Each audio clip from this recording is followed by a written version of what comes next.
Noong una akong nagdesisyon, akala ko tama ang lahat. Ang pag-ibig at ambisyon ay dalawang bagay na magkasalungat tulad ng tubig at apoy. Hindi sila maaaring magtagpo nang hindi isa ang mawawala. At ako? Pinili ko ang apoy. Pinili ko ang ambisyon. Pinili ko ang pangarap na matagal ko nang hinahabol. Ang maging tagumpay sa mundo ng negosyo. Ang umakyat sa tuktok ng korporasyon. Ang magkaroon ng pangalan na hindi basta-basta malilimutan. Si Adrian ng tubig. Siya ang tahimik na alon sa buhay ko. Hindi siya marangya o mapaghangad. Ngunit siya ang tahanan ko. Ang nakakapagpayapa sa akin tuwing naguguluhan ako sa mundo. Kilala niya ako.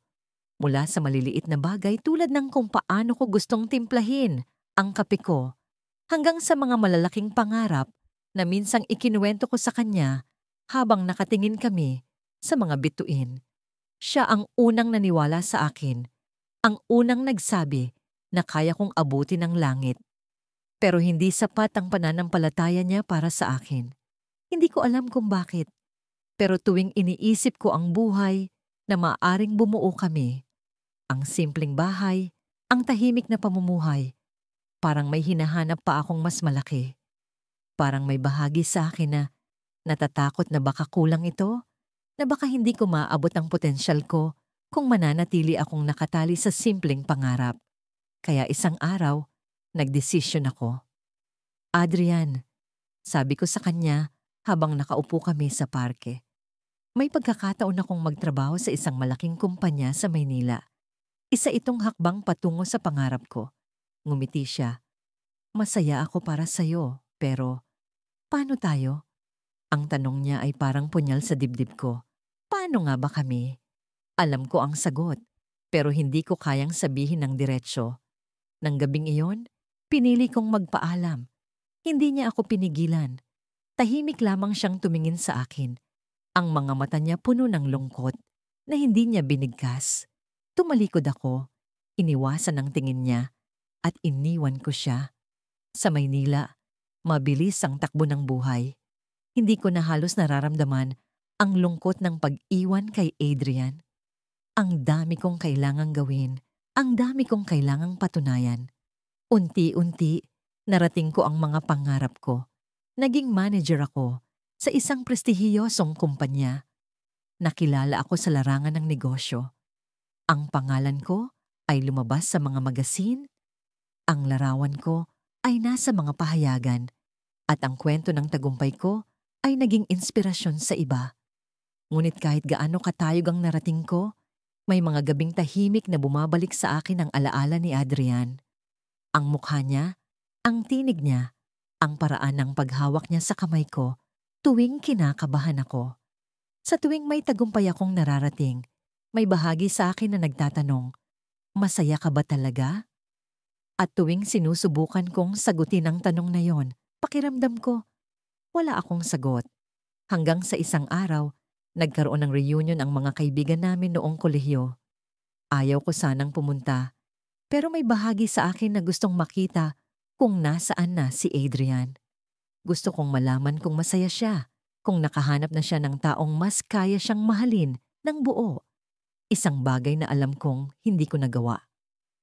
Pagdating ko sa venue, agad akong sinalubong ng mga dating kaibigan. Masaya ang lahat, nagtatawanan, nagkukwentuhan. Ngunit ang mata ko ay patuloy na naghahanap kay Adrian. Hindi ko alam kung bakit. Siguro umaasa akong makita siyang masaya para maibsan ang bigat sa dibdib ko. Siguro rin, umaasa akong makita siyang malungkot para malaman kong hindi lang ako ang nasaktan. At doon ko siya nakita.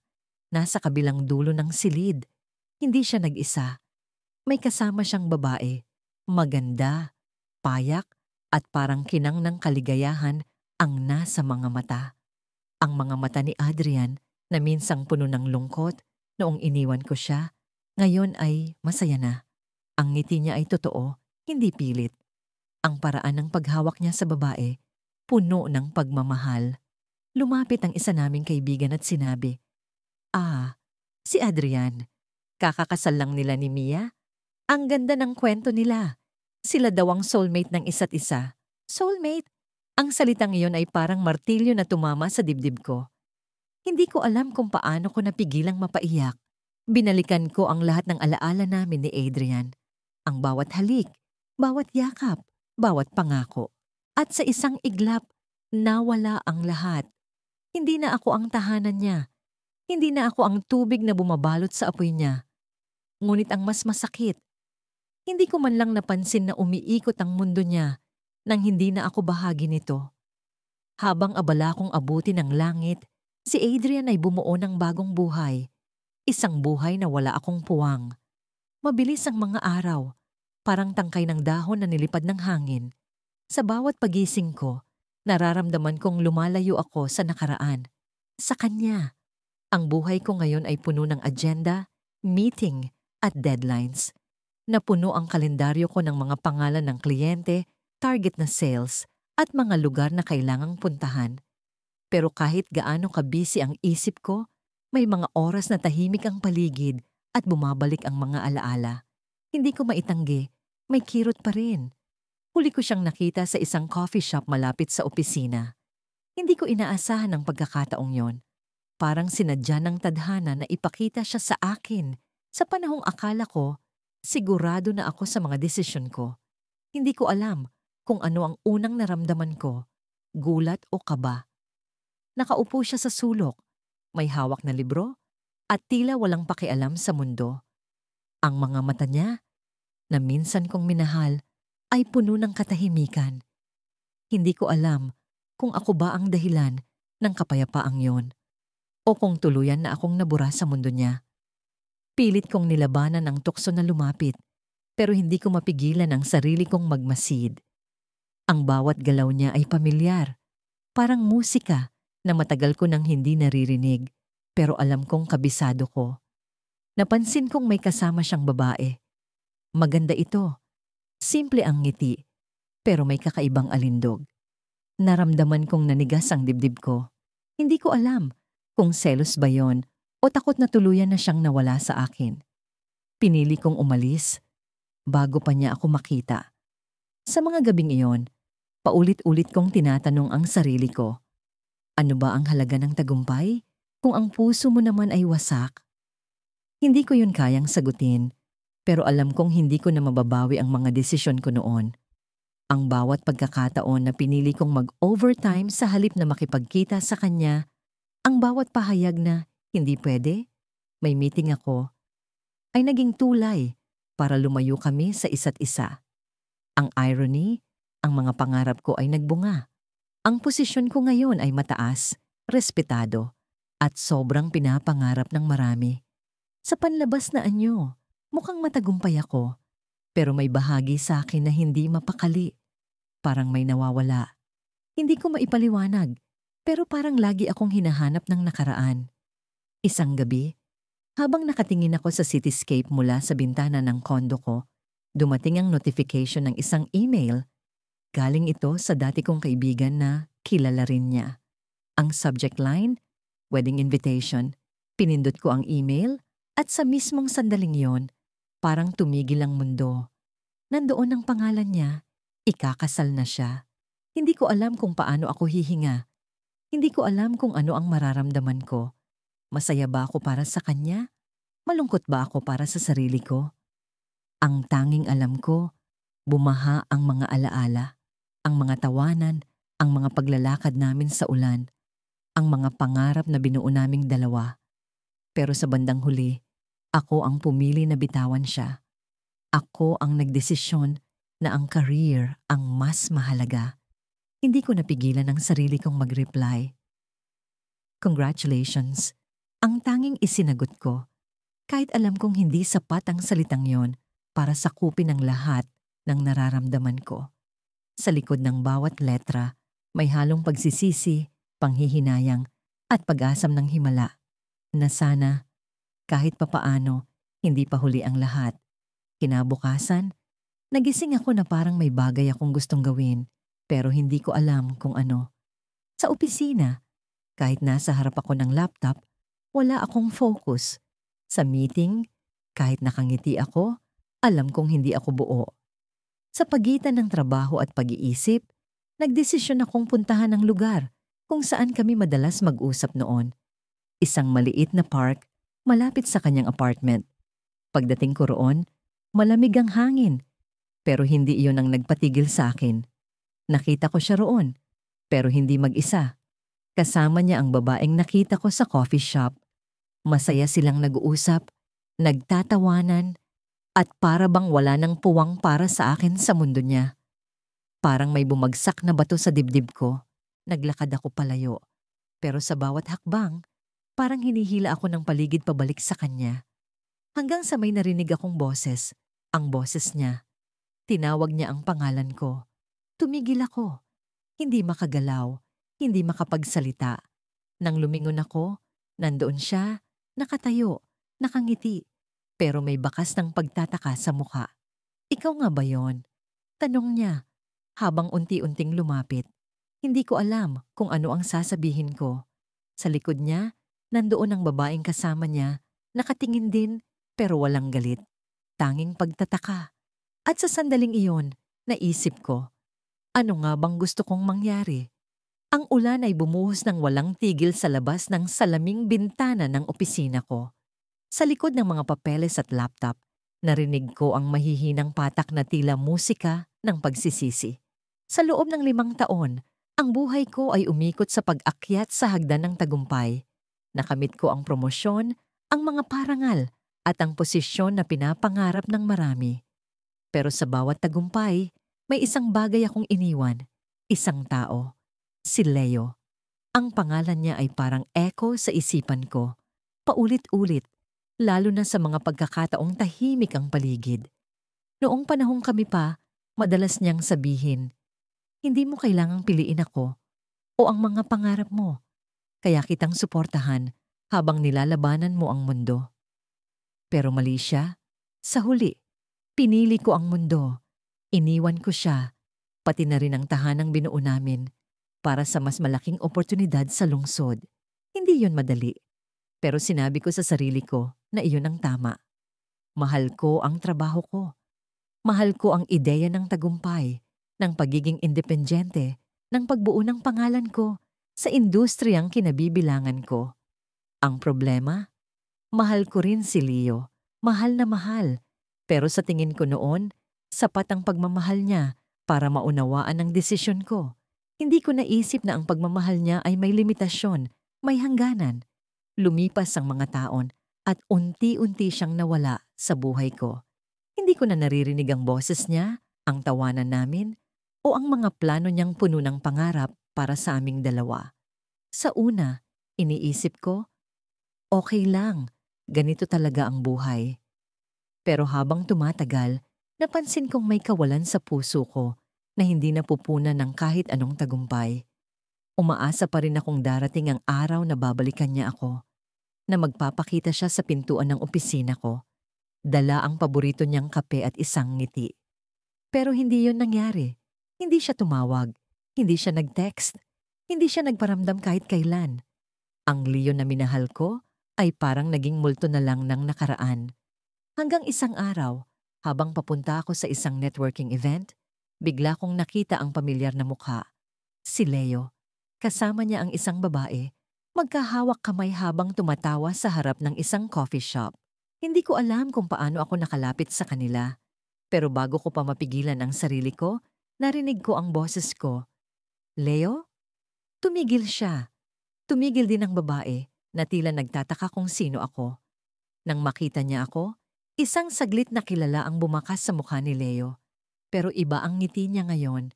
Hindi na ito ang ngiti na nakalaan para sa akin. Oh, hi! Sabi niya, malamig pero magalang. Matagal na, ang sagot ko.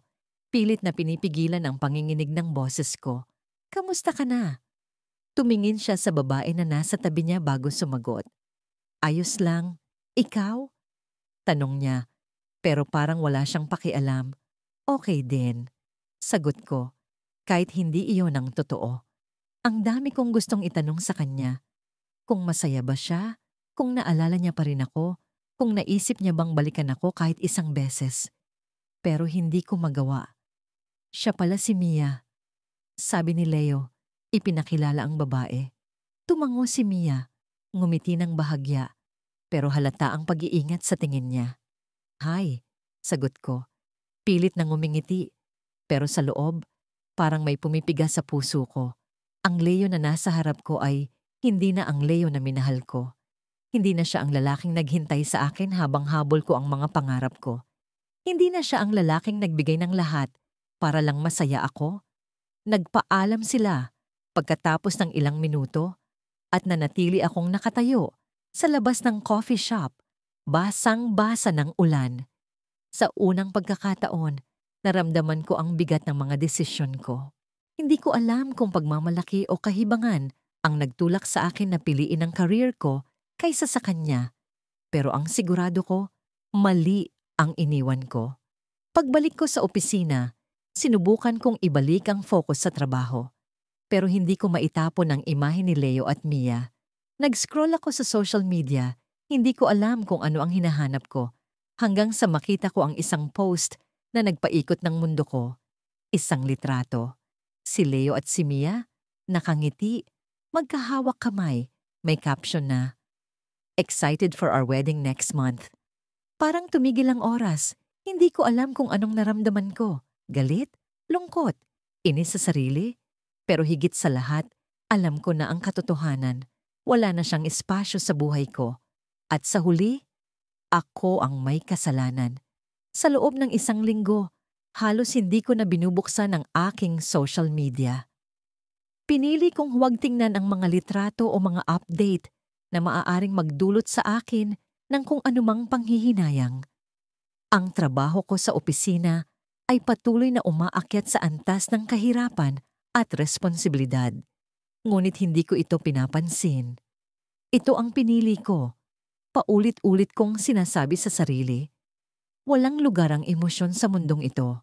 Isang gabi, habang naglalakad ako pauwi mula sa overtime, napansin ko ang lamig ng hangin sa lungsod. Sa kabila ng ilaw ng mga poste at liwanag ng mga billboard, tila may madilim na bahagi sa paligid na hindi ko maipaliwanag. Dumaan ako sa isang coffee shop na dati naming tambayan ni Liam. Ang pangalan niya ay parang kislap ng kidlat sa aking isipan.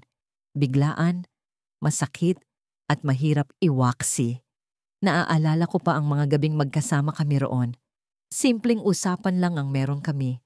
Tungkol sa mga pangarap, sa mga plano namin sa hinaharap, at sa kung paano namin sabay natatahakin ang buhay.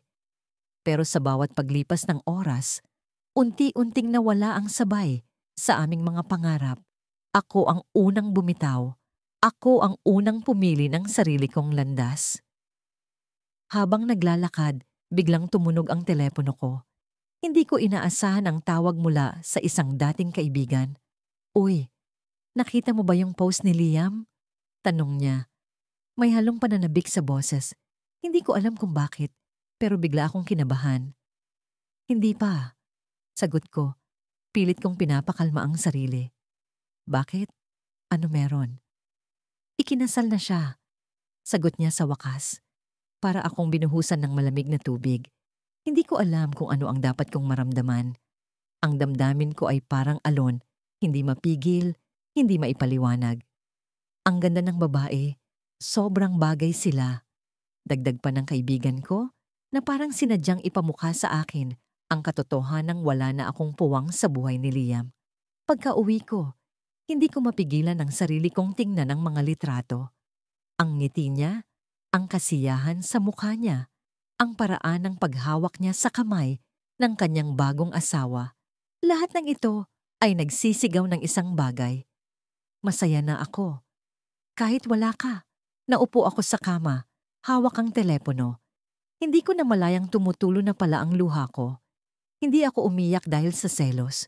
Umiyak ako dahil sa panghihinayang. Naalala ko ang huling beses na nag-usap kami. Sinabi niya sa akin na handa siyang maghintay. Handa niyang unawain ang mga pangarap ko. Pero ako ang nagsabi na hindi iyon patas. Hindi patas sa kanya na maghintay sa isang taong hindi sigurado kung kaya bang balansehin ang pag-ibig at ambisyon. Sa mga sumunod na araw, tila mas naging mabigat ang bawat hakbang ko. Kahit gaano karami ang papuri sa akin sa trabaho, kahit gaano kalaki ang mga bonus na natatanggap ko, May bahagi sa puso ko na tila hungkag. Hindi ko maipaliwanag kung bakit. Dati, ang iniisip ko lang ay ang makamit ang tagumpay. Pero ngayon, ang mga tagumpay na yon ay tila walang halaga. Isang araw, nagkaroon kami ng conference sa isang hotel. Pagkatapos ng event, naglakad ako sa lobby para magpahinga. Hindi ko inaasahan ang makikita ko. Sa kabilang dulo ng lobby, naroon si Liam. Mag-isa. Nakaupo siya sa isang sofa. Tila abala sa pagbabasa ng isang dokumento. Hindi ko alam kung bakit, pero parang huminto ang mundo ko. Hindi ko alam kung lalapitan ko siya o hindi. Ang puso ko ay parang tambol na walang tigil sa pagtibok. Naglakad ako papunta sa kanya, hindi ko na napigilan ang sarili ko. Nang malapit na ako, tumingin siya sa akin. Ang mga mata niya ay puno ng sorpresa, ngunit may halong katahimikan. "Hi," sabi ko, pilit nang ngumiti. "Hi," sagot niya, malamig ngunit magalang. Hindi ko alam kung paano sisimulan ang usapan. Ang dami kong gustong sabihin, pero parang walang salitang sapat para ipahayag ang nararamdaman ko. "Kumusta ka na?" tanong ko. Pilit na pinapakalma ang boses ko. "Okay naman," sagot niya. Walang emosyon sa tono. Hindi ko alam kung masaya ba siya na makita ako o kung wala na talaga akong halaga sa kanya. Narinig ko, "Ikinasal ka na." Dugtong ko, pilit na pinapalabas ang ngiti kahit masakit. Tumango siya. "Oo, masaya kami. Sana ikaw din." Ang huling salitang yon, "sana ikaw din," ay parang karayom na tumusok sa puso ko. Hindi ko alam kung paano sasagutin. Tumango na lang ako. Pilit na iniwas ang tingin. "Salamat," sagot ko, halos bulong. "Masaya ako para sa'yo, pero alam kong kasinungalingan yon. Ang totoo, hindi ako masaya. Ang totoo, gusto kong magtanong sa kanya. Gusto kong sabihin sa kanya na pinagsisisihan ko ang lahat, pero hindi ko ginawa." Ngumiti na lang ako, pilit na pinapakalma ang sarili. "Ikaw, kumusta?" tanong niya. Tila nagtataka kung paano ako napunta doon. "Narinig kong maganda na ang takbo ng career mo." "Oo, maayos naman," sagot ko. Pero alam kong hindi iyon ang buong katotohanan. Masaya din ako. Tumango siya, ngunit sa tingin ko, alam niyang hindi iyon totoo. Tumayo siya, hawak ang dokumento niyang kanina pa binabasa. "Mabuti at nakita kita," sabi niya. "Pero kailangan ko nang umalis. May appointment pa ako." Gusto kong pigilan siya. Gusto kong sabihin na huwag siyang umalis. Pero hindi ko magawa. Tumango na lang ako. Pilit na ngumiti. "Ingat," sabi ko. Kahit alam kong hindi na niya ako maririnig. Habang naglalakad siya palayo, tila bumalik ang alon ng alaala. Ang mga gabing magkasama kami, ang mga pangarap na sabay naming binuo, ang mga salitang binitiwan ko na naging dahilan ng pagkawalan niya. Ngunit ang mas masakit ay ang natuklasan ko sa dulo ng hallway. Sa pintuan ng hotel, naghihintay ang asawa niya. Nakangiti, masaya, buo. Nakita ko kung paano siya tumingin sa babae. Ang tingin na minsang ibinigay niya sa akin. Pero ngayon, wala na iyon sa akin. Wala na akong puwang sa buhay niya. Sa paglipas ng mga taon, naging matagumpay ako sa larangan ng marketing. Pagod man. Ngunit puno ng saya tuwing nakikita ko ang pangalan ko sa mga headline o naririnig ang palakpakan sa mga conference. Ang pangarap ko'y unti-unting natupad at ang bawat hakbang na ginawa ko patungo rito ay tila tama. Ngunit sa tuwing uuwi ako sa isang tahimik na kondo, may kakaibang bigat na bumabalot sa akin. Isang bigat na hindi ko maipaliwanag. Isang gabi, matapos ang isang mahaba at magulong araw, nagpasya akong magbakasyon sa aking hometown. Matagal ko na itong hindi nagagawa. 3 taon? 4? Hindi ko na mabilang. Palagi akong abala. Palagi akong may deadline. Ngunit sa pagkakataong ito, gusto kong makalanghap ng sariwang hangin, makasama ang pamilya, at muling madama ang simpleng pamumuhay. Pagdating ko sa bayan, ang bawat sulok ay tila puno ng alaala.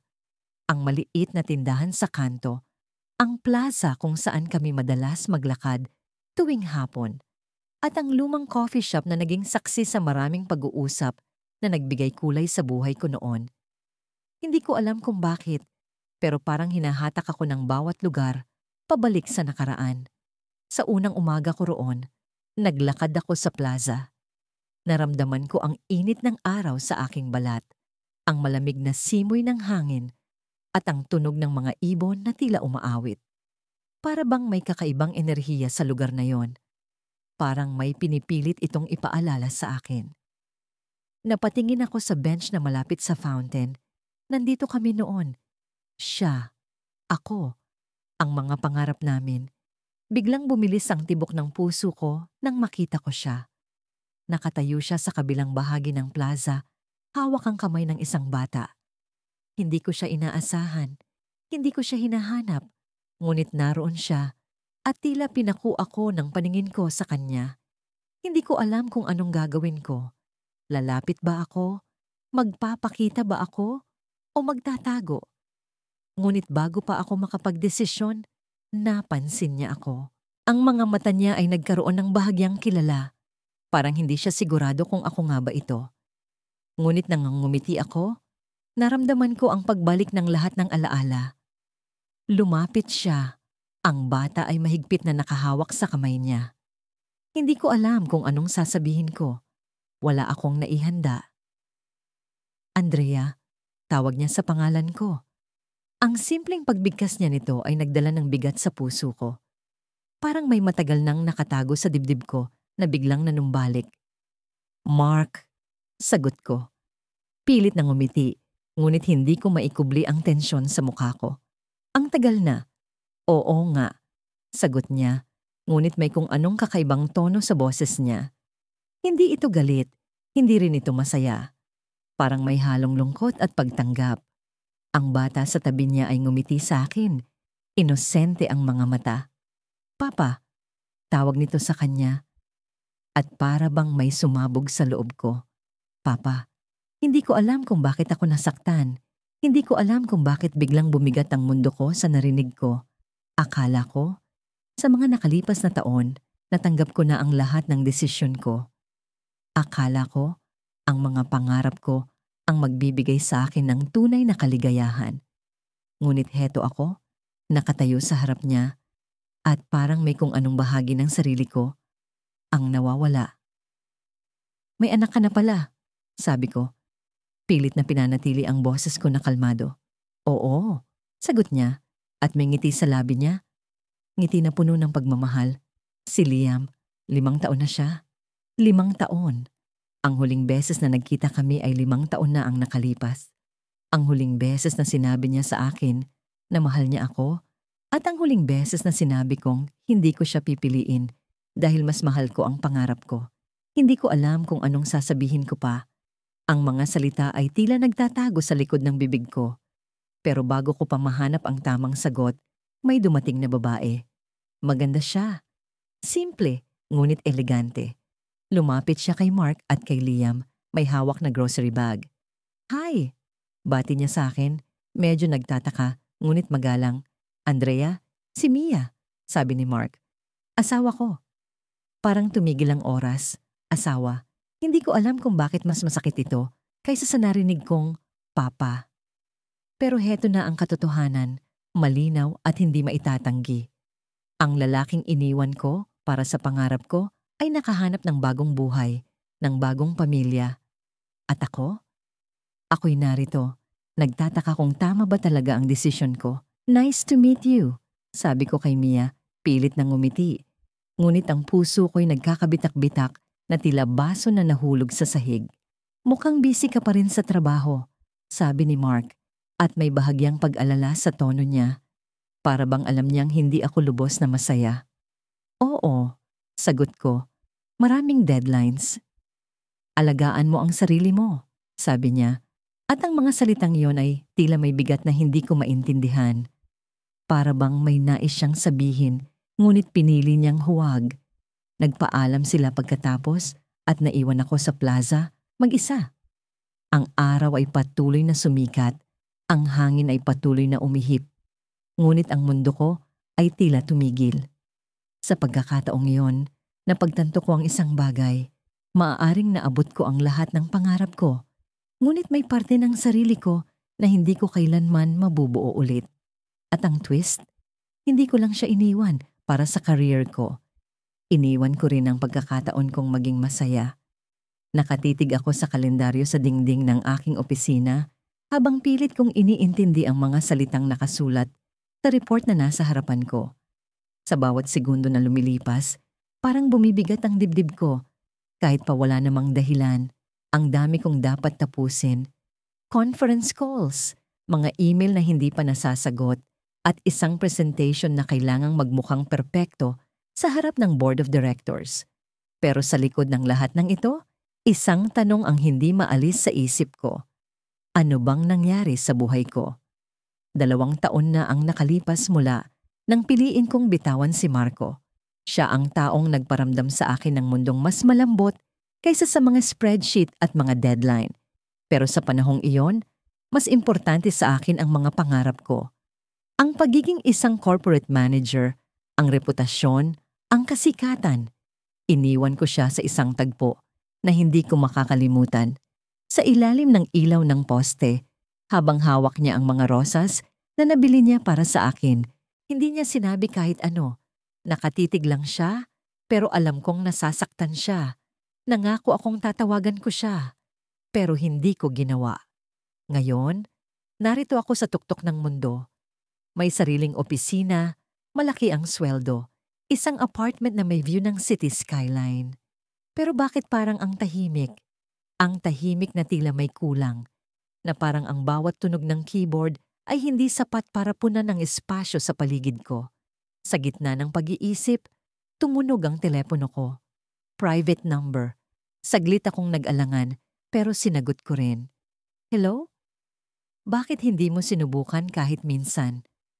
Ang boses sa kabilang linya ay pamilyar, pero parang mas malamig kaysa dati. Marco, hinanap ko ang lakas ng loob sa bawat salita. Hindi ko inaasahan na maririnig ko ang tinig niya, lalo na sa ganitong pagkakataon. Hindi kami nag-usap mula noong gabing iyon. Oo, sagot niya. Pumasok ka sa buhay ko, nagbigay ng dahilan para mangarap ako, tapos bigla kang nawala. Alam mo ba kung gaano kahirap para sa akin ang bumangon? Gusto kong sumagot, pero parang nabalot ng yelo ang dila ko. Parang lahat ng salita na nasa isip ko ay hindi sapat para ipaliwanag ang ginawa kong desisyon noon. Pero salamat, dagdag niya. Ang tono niya ay may bahid ng pangungutya. Dahil sa pagkawala mo, natututunan ko kung paano maging mas malakas. Hindi ko na kailangan ng mga pangako mo. Bumalik sa akin ang alaala ng huling gabi namin. Ang mukha niya, puno ng pag-asa na parang ako ang sagot sa lahat ng tanong niya. Naalala ko kung paano ko sinira ang ilusyon na yon ng isang iglap. Marco, hindi ko alam kung ano ang sasabihin ko. Bumubulong ang boses ko sa telepono. Huwag ka nang magsalita, putol niya. Hindi kita tinawagan para makipag-usap. Tinawagan kita para ipaalam sa'yo na masaya na ako. May asawa na ako, may anak na ako. At alam mo ba, hindi ko na naaalala ang mukha mo. Ang bawat salita niya ay parang kutsilyo sa dibdib ko. Hindi ko alam kung anong mas masakit. Ang marinig na masaya na siya o ang marinig na hindi na ako bahagi ng masaya niyang mundo. Ipinagtataka ko lang, patuloy niya, kung masaya ka ba ngayon? Dahil sa mga desisyon mo, may nakuha ka ba? Napatingin ako sa paligid ng opisina, ang laptop, ang mga award sa shelf, ang planner na puno ng mga meeting, pero wala akong masagot. Sa unang pagkakataon, naramdaman kong walang halaga ang lahat ng ito. Parang walang saysay ang bawat pinaghirapan ko kung ang kapalit ay ang pagkawala niya. Marco, patawarin mo ako. Ang tangi kong nasabi. Hindi ko alam kung sapat iyon, pero iyon lang ang totoo. Tumawa siya, pero hindi iyon masayang tawa. Hindi ko kailangan ng sorry mo, Mia. Ang kailangan ko lang ay malaman mong hindi kita hinahanap. At sana, hindi mo ako hanapin. Bumagsak ang tawag. Ang tunog ng beep sa linya ay parang huling tunog ng isang pintuan na sinara sa harap ko. Nanatili akong nakaupo sa upuan, nakatitig sa telepono. Ang buong mundo ko, na akala ko ay buo na, biglang nagkabasag-basag. Pero sa likod ng sakit, may isang tanong na kumutok sa isipan ko. Totoo ba ang lahat ng sinabi niya? Bakit siya tumawag kung hindi niya ako hinahanap? May bahagi bang hindi niya sinasabi? Isang email notification ang pumasok sa laptop ko. Sa unang tingin, may kakaibang kilabot na dumaan sa akin. Ang subject line, Marcos Wedding Anniversary Invitation. Naglakad ako sa park na ilang beses naming pinuntahan noon, kung saan kami tumatawa, nagkukuwentuhan at nagbubuo ng mga pangarap. Ang lamig ng hangin ay tila isang paalala ng kawalan na nararamdaman ko. Sa bawat hakbang, may naririnig akong tunog ng mga dahon na tila ang mga yabag ay kumakapit sa mga alaalang pilit kong nilalabanan. Hindi ko na siya kasama, pero bakit parang nandyan pa rin siya? Dati, iniisip ko na ang mga desisyong ginawa ko ay tama. Ang pagpili sa career ko ay tila isang tagumpay na hindi matatawaran. Nakamit ko ang posisyon na pinangarap ko, ang respeto ng mga kasamahan ko, at ang buhay na puno ng abot kamay na ambisyon. Pero bakit hindi nito napupuno ang butas na iniwan niya? Parang may kulang, isang bagay na hindi ko mahanap kahit gaano pa ako kasipag o kahusay. Sa park na yon, nakita ko ang isang bench kung saan kami madalas maupo. Nung una, nagpipigil pa ako. Ayokong umupo roon. Pero hindi ko napigilan ang sarili ko. Naupo ako, nililingon ang paligid, at biglang bumalik ang lahat. Ang tawa niya, ang paraan ng paghawak niya sa kamay ko, ang mga mata niyang puno ng pagmamahal. Ang simpleng pag-upo sa bench na yon ay naging isang portal sa nakaraan, isang bagay na hindi ko maibalik. Minsan, naiisip ko kung ano ang magiging buhay ko kung nagdesisyon akong piliin siya. Pero anong magagawa ng kung? Hindi ko na maibabalik ang oras. Ang masakit, alam kong hindi na rin siya maghihintay. Hindi ko siya masisisi. Ako ang gumawa ng desisyong yon. Ako ang umalis. Ako ang pumili ng sarili ko kaysa sa kanya. Habang nakaupo ako sa bench, may dumaan na magkapareha. Ang babae, nakahawak sa braso ng lalaki, tumatawa habang may inaabot siyang bulaklak na binigay nito. Napaisip ako, ganito rin kami noon. Parang ganito ang mga simpleng bagay na nagpapasaya sa amin. Pero nasaan na ang saya na yon? Napalitan ito ng mga meeting, deadlines, at papuri mula sa mga tao na hindi ko alam kung talagang mahalaga. Tumayo ako mula sa bench at naglakad ng mas mabilis. Hindi ko kayang manatili roon ng mas matagal. Parang ang bawat tanawin sa park na yon ay nagsisigawan ng mga alaala niya. Naghanap ako ng ibang lugar para magpahinga. Pero kahit saan ako tumingin, parang nandyan siya. Ang bawat puno, ang bawat bulaklak, ang bawat pamilya na naglalaro, lahat sila ay may bakas ng mga sandaling nawala na sa akin. Nang makarating ako sa isang tahimik na bahagi ng parke, narinig ko ang tunog ng musika mula sa isang maliit na pagtitipon. May banda na tumutugtog ng mga lumang awit at ang mga tao ay nagkukwentuhan at nagtatawanan sa paligid. Napansin ko ang isang pamilyar na mukha sa gitna ng crowd. Hindi ko alam kung paano, pero alam kong siya yon. Si Nathan. Hindi ko akalaing makikita ko siya roon. Tumigil ang mundo ko. Hindi ko alam kung magtatago ako o lalapit. Pero bago ako makagalaw, tumingin siya sa direksyon ko. Nagtagpo ang mga mata namin. Ang mga mata niyang dati ay puno ng pagmamahal, ay ngayon malamig na. Parang may distansya na hindi ko maabot. Nakita ko siyang may kasamang babae. Maganda siya. Simple. Pero may ngiti na parang kaya niyang liwanagin ang buong paligid. Nakangiti rin si Nathan. Ang ngiting matagal ko nang hindi nakikita. Hindi na ako ang dahilan ng ngiting iyon. Ang bawat hakbang niya patungo sa akin ay parang isang suntok sa puso ko.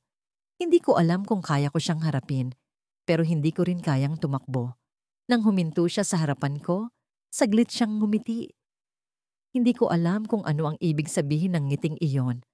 Paggalang ba, pangungutya, o simpleng pagkilala. "Kamusta ka?" tanong niya. Ang boses niya ay puno ng pagiging formal. Parang hindi na kami nagkaroon ng nakaraan. "Okay naman," sagot ko. Pilit na pinipigil ang panginginig ng boses ko. "Ikaw?" Ngumiti siya muli, pero mas malambing ngayon. "Masaya. Marami nang nagbago." Ang sagot niya ay parang isang suntok na mas malakas pa kaysa sa kanina. "Oo, marami nang nagbago. Hindi na ako ang mundo niya at hindi na siya ang mundo ko. Pero bakit ang sakit pa rin?" Tinuro niya ang babae sa likod niya. "Siya si Mara, fiancé ko." Fiancé. Ang salitang iyon ay parang isang bomba na sumabog sa harapan ko. Hindi ko alam kung paano ko napigilan ang sarili ko na mag-collapse. Ngumiti ako, pilit na nagtatago ng sakit. "Congratulations," sabi ko, kahit ang puso ko ay sumisigaw ng iba. "Salamat," sagot niya. At sa sandaling iyon, napansin ko ang liwanag sa mga mata niya. Hindi na ako ang dahilan ng liwanag na iyon. Nagpaalam siya at iniwan niya ako roon. Tumayo ako sa gitna ng parke, nag-iisa. Ang mga tao sa paligid ay nagpatuloy sa kanilang saya, pero ang mundo ko ay bumagal. Ang bawat tunog, bawat galaw, ay parang nagiging malabo. Iniwan ko siya noon, at ngayon, siya na ang tuluyang umalis sa akin. Nagising ako sa tunog ng aking telepono. Isa na namang alert sa kalendaryo. May meeting ako sa loob ng 30 minuto. Pero hindi iyon ang dahilan kung bakit bigla akong napabalikwas. Ang panaginip ko ang bumungad sa akin tulad ng maingay na hampas ng alon sa tahimik na dalampasigan. Nasa panaginip ko si Adrian, ang lalaking minsan kong minahal, nang higit pa sa sarili ko. Nakangiti siya sa akin, tulad ng dati. Parang walang galit, walang hinanakit. Nasa ilalim kami ng mga ilaw sa parke kung saan madalas kaming mag-usap tuwing gabi. Pero sa dulo ng panaginip, tumalikod siya at naglakad palayo. Sinubukan ko siyang tawagin, pero hindi niya ako nilingon. Nagising ako na may bigat sa dibdib, isang bigat na hindi ko maipaliwanag. Tahimik kong pinagmamasdan ang kisame ng aking kwarto habang pilit kong binubura ang alaala ng panaginip. Hindi ko na siya dapat iniisip, hindi ko na siya dapat nararamdaman. Isa siyang bahagi ng nakaraan. Isang bahagi na pilit kong kinalimutan para sa ambisyon kong umakyat sa rurok ng tagumpay. Pero bakit ganito? Bakit kahit sa panaginip, pinapaalala niya sa akin ang bawat sakripisyong sinunggaban ko? Tumayo ako mula sa kama at nagtungo sa banyo. Ang lamig ng tubig sa aking mukha ay tila nagpapaalala sa akin ng realidad. Ang buhay ko ngayon ay puno ng tagumpay. May posisyon ako sa isang prestihiyosong kumpanya, may marangyang apartment, at may respeto ng mga tao sa industriya.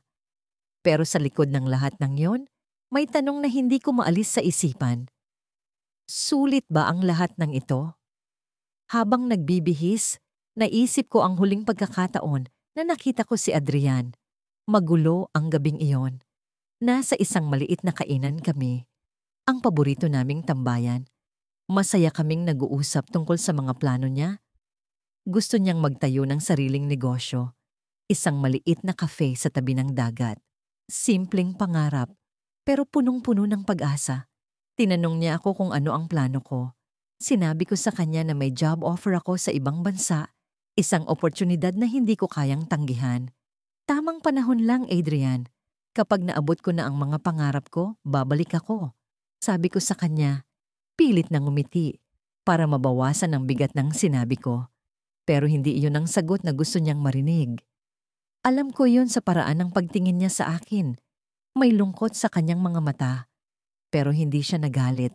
Tumango lang siya, ngumiti, at sinabing, "Sana, hindi mo pagsisihan ang desisyon mo, Mia."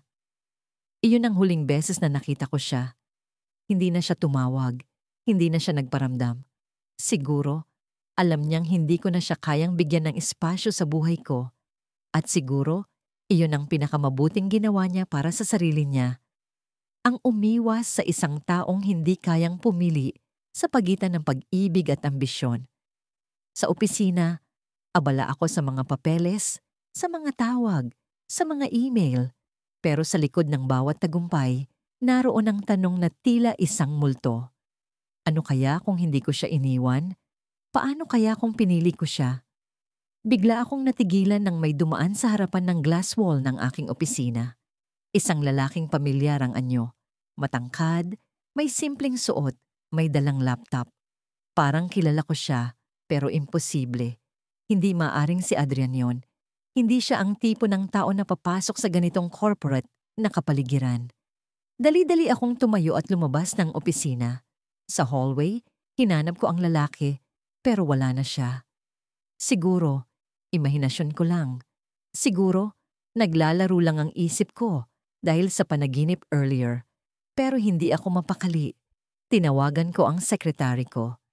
Sino ang lalaking dumaan sa harapan ng opisina ko kanina? Tanong ko.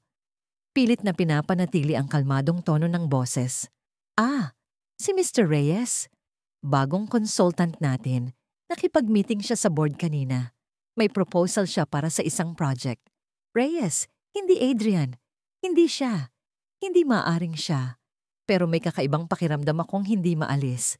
Nagdesisyon akong puntahan ng meeting room kung saan siya huling nakita. Pagdating ko doon, wala na ang tao. Ang natitirang bakas lamang niya ay ang mga papel sa mesa na iniwan niya para sa mga board members. Kinuha ko ang isang papel, isang proposal para sa isang sustainable cafe chain. May sketch ng disenyo ng cafe, may mga detalye tungkol sa lokasyon at may pangalan ng founder, Adrian Reyes. Halos mabitawan ko ang papel. Hindi ko alam kung ano ang nararamdaman ko sa sandaling iyon, takot, kaba o galak. Pero isa lang ang sigurado, bumalik siya. At sa paraang hindi ko inaasahan, nasa hallway pa rin ako, hawak ang papel, nang biglang bumukas ang elevator. Mula roon, lumabas ang isang lalaki. Hindi ko na kailangang tingnan ng matagal para makilala siya. Si Adrian, siya nga. Naglakad siya papunta sa direksyon ko, pero hindi siya tumigil. Dumaan lang siya sa harapan ko, hindi man lang tumingin, hindi man lang nagpakita ng reaksyon. Parang hindi niya ako kilala. Napalunok ako at ang bigat na naramdaman ko kanina ay dumoble. Parang bumalik sa akin ang eksaktong emosyon noong gabing iniwan ko siya.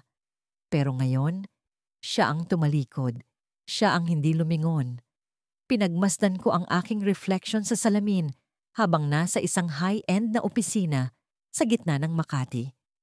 Ang liwanag ng mga chandelier ay naglalaro sa aking mamahaling relo. Narating ko ang pangarap ko.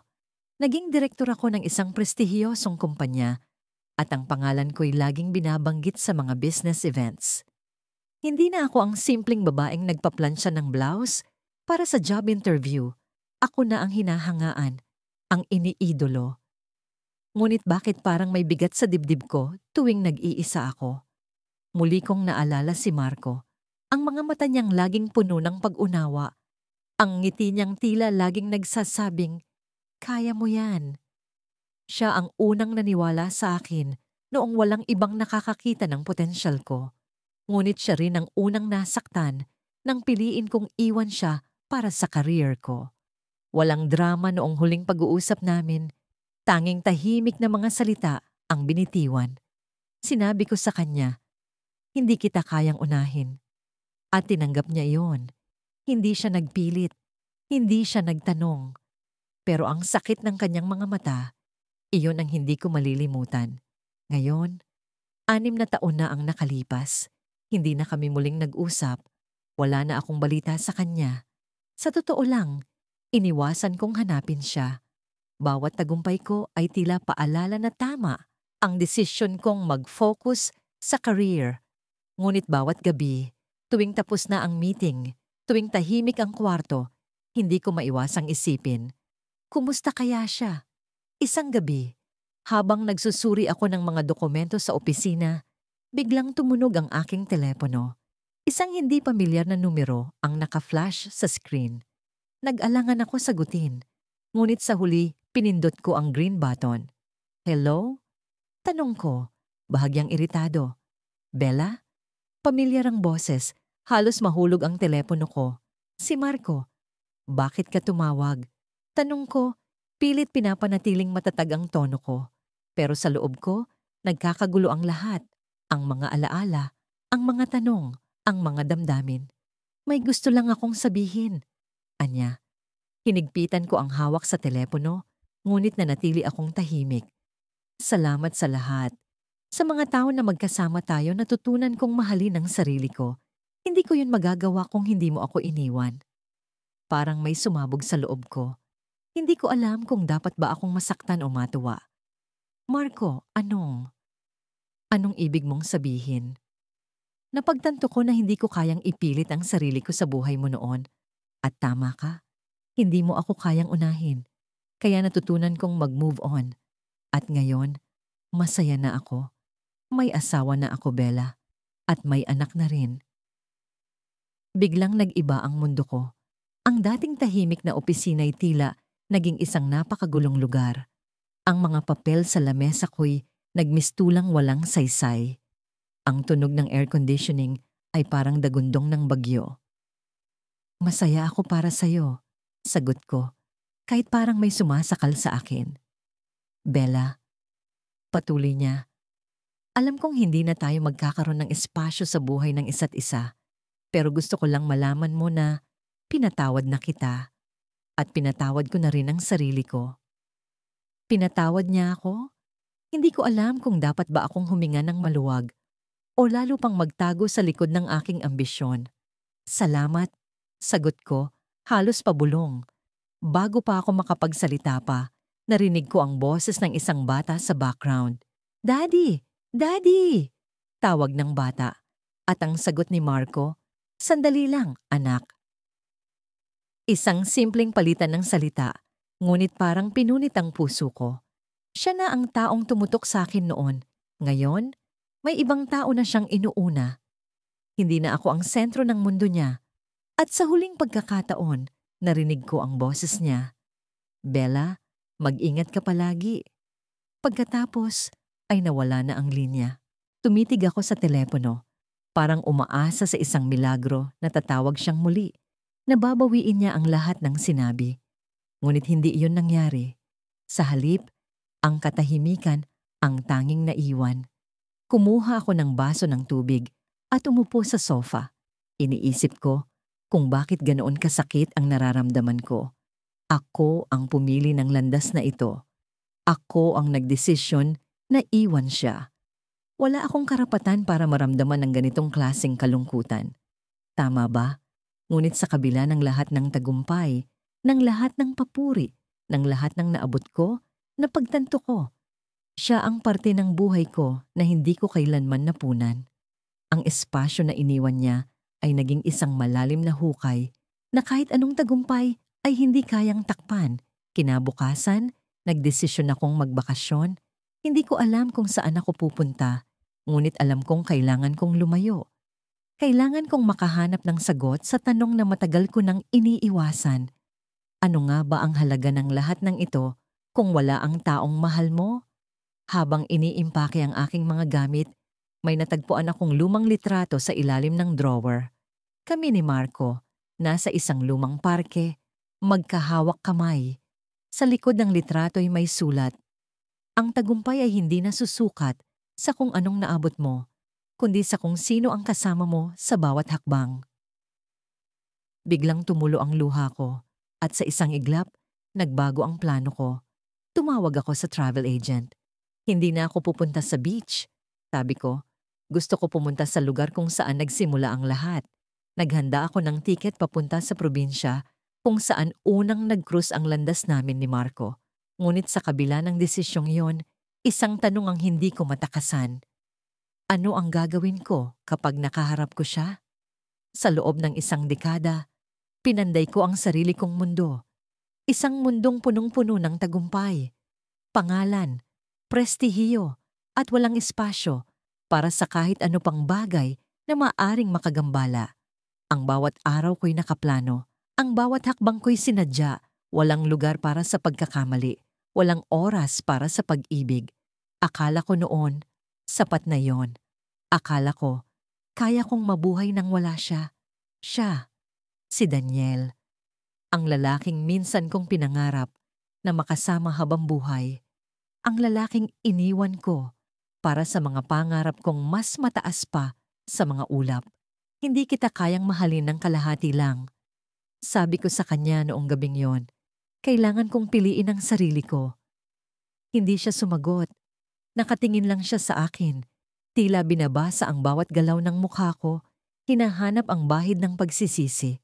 Pero wala siyang nakita. O baka hindi ko lang ipinakita. Sa unang mga taon, hindi ko siya naisip. Abala ako sa pagpapanday ng karera ko. Ang mga tagumpay ko'y sunod-sunod. Promosyon, paglalakbay sa ibang bansa, mga kontratang kay laki ng halaga. Sa bawat palakpak na natatanggap ko, sa bawat ngiti ng mga taong humahanga sa akin, naramdaman kong tama ang desisyon ko. Pero kung minsan, sa mga tahimik na gabi, habang nakatitig ako sa abot dilim ng lungsod mula sa bintana ng opisina, may mga tanong na sumisiksik sa isipan ko. Ano kaya ang ginagawa niya? Masaya kaya siya? At higit sa lahat, naisip niya pa kaya ako? Kahapon, nagbago ang lahat. Isang email ang natanggap ko mula sa dati kong kaibigan, si Lara. May magandang balita ako para sa'yo, sabi niya. Binuksan ko ang attachment, isang imbitasyon para sa kasal. Ang pangalan ng lalaking ikakasal, Daniel. Parang biglang huminto ang mundo ko. Hindi ko alam kung paano ko haharapin ang katotohanan yon. Sa lahat ng taong maaaring magpakasal, bakit siya? Bakit ngayon? Sa gitna ng kaguluhan sa isip ko, naisip kong hindi ko pwedeng palampasin ang pagkakataong ito. Kailangan kong makita siya muli. Hindi ko alam kung bakit, pero may bahagi sa akin na gustong malaman kung anong klaseng buhay ang mayroon siya ngayon. Masaya kaya siya? Mas maganda ba ang mundo niya nang wala ako? Sa araw ng kasal, nagpunta ako sa simbahan. Hindi ako imbitado, pero hindi ko alintana. Nakahanap ako ng pwesto sa likuran kung saan hindi ako mapapansin. Habang nakaupo ako, pilit kong kinakalma ang sarili ko. Ang tunog ng organ, ang bulong ng mga tao, ang amoy ng bulaklak, lahat ng yon ay tila nagsisiksikan sa utak ko. Pero nang makita ko siya, halos hindi ako makahinga. Nandyan siya sa harapan, nakasuot ng itim na suit. Ang ngiti niya ay buo, ang mga mata niya ay nagliliwanag sa tuwa. Hindi na siya ang Daniel na iniwan ko.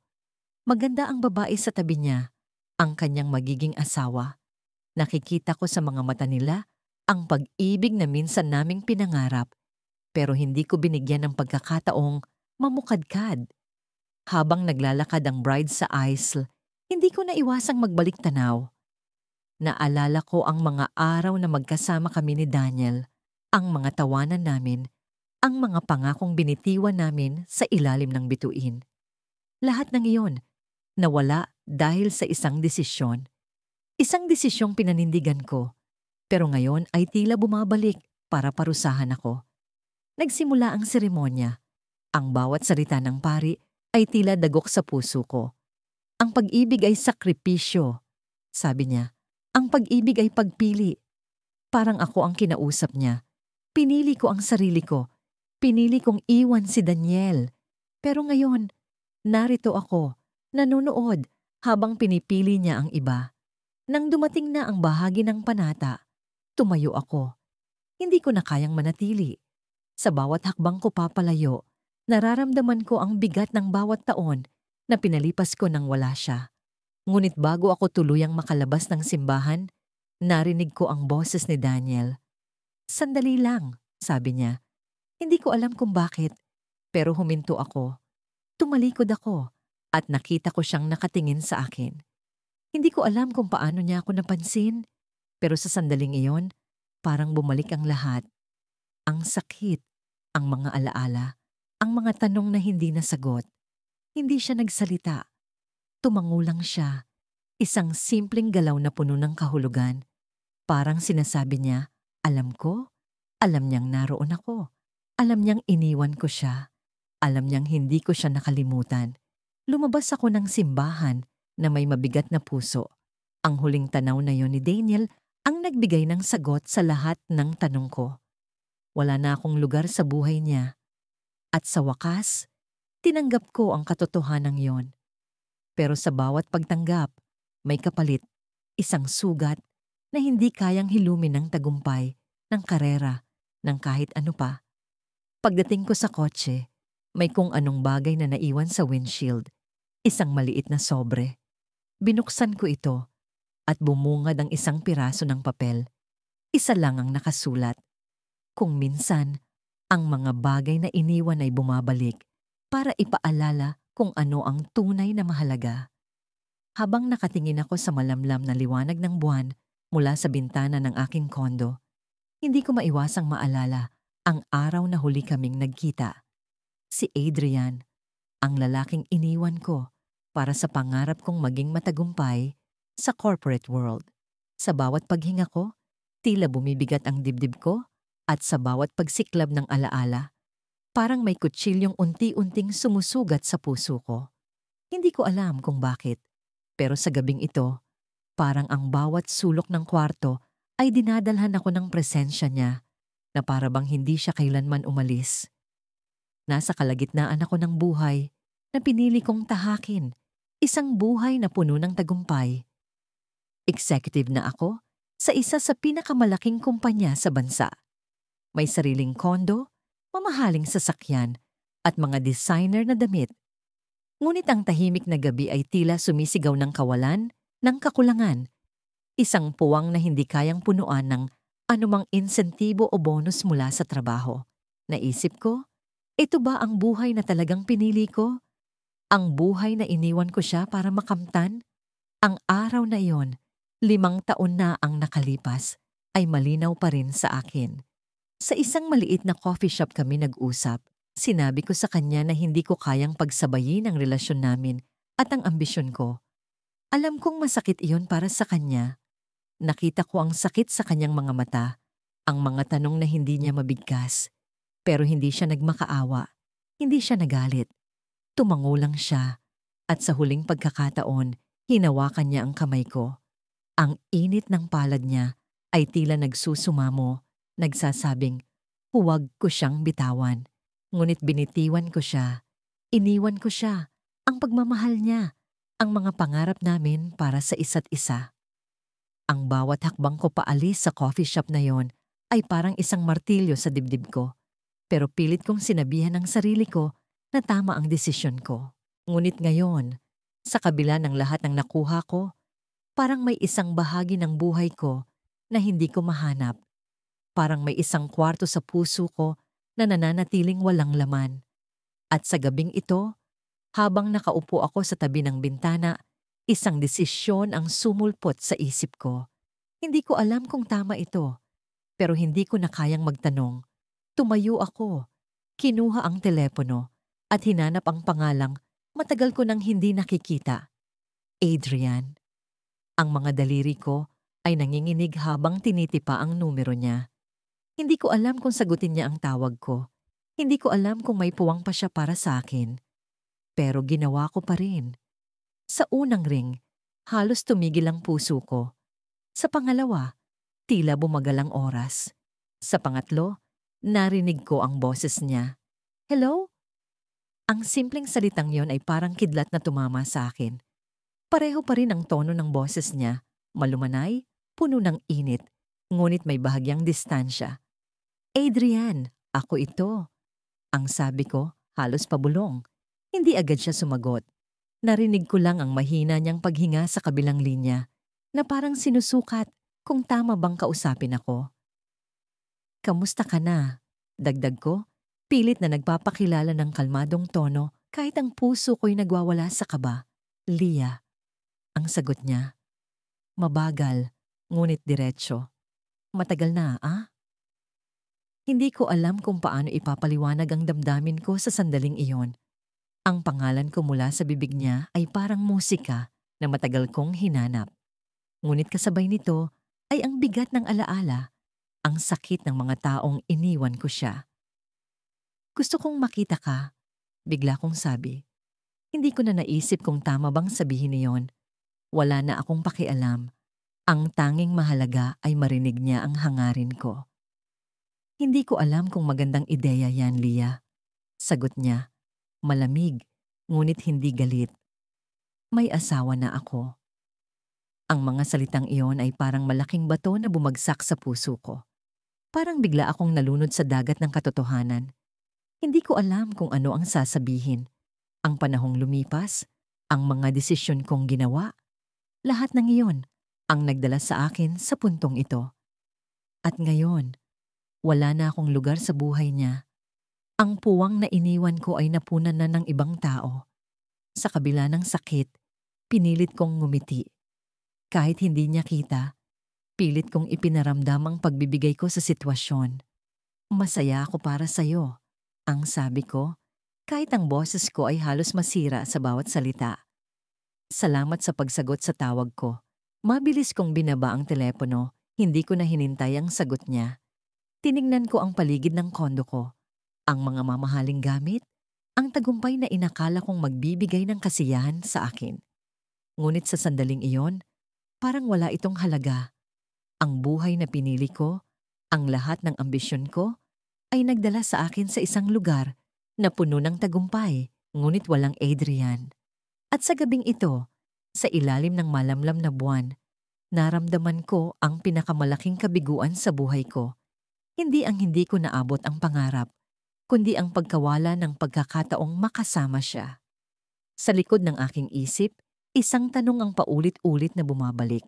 Kung sakaling bumalik ako sa nakaraan, pipiliin ko pa rin kaya ang parehong landas?